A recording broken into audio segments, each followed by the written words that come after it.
The Asthma and Allergy Foundation of America is here to empower you with knowledge so you can talk with your healthcare team and advocate for your health.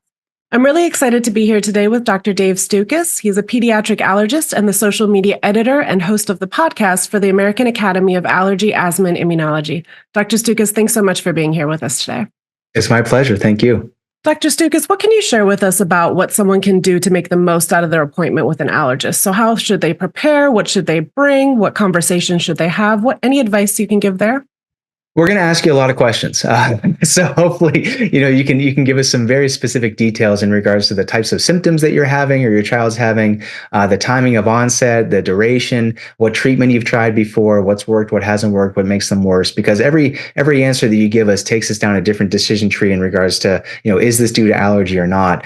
I'm always fascinated because all of the symptoms that can occur due to allergies can occur for non-allergic reasons as well. So it's my job as an allergist and the urologist is to try to figure out, one, what's the actual diagnosis here? And the story that you give us with all those details really helps clarify, is this allergic or non-allergic? Because prognosis and treatment and everything changes dramatically based upon that. So bringing that, all the medications that you tried or past medications, if you've seen other specialists or had, diagnostic testing done before, having those results with you, especially if somebody else performed allergy testing, that would be extremely helpful as well. And if you had other tests, including like chest x-rays or lung function testing, bring all that with you as well so that your allergist can review it at that moment during that visit, or ideally ahead of time if you want to forward that to them. And then just prepare yourself for what could be, a visit that lasts 90 minutes to 2 hours, depending upon, what your concerns are and the differential diagnosis of your condition. There may be testing that occurs during that visit, such as allergy skin prick testing. They may have lung function testing that they do, and so on and so forth. So make sure that you have, had something to eat. Make sure that you're well hydrated and ready to, be there for a little while. And then lastly, if you are concerned about allergies and want to have allergy skin testing done, there are some medications that interfere with that.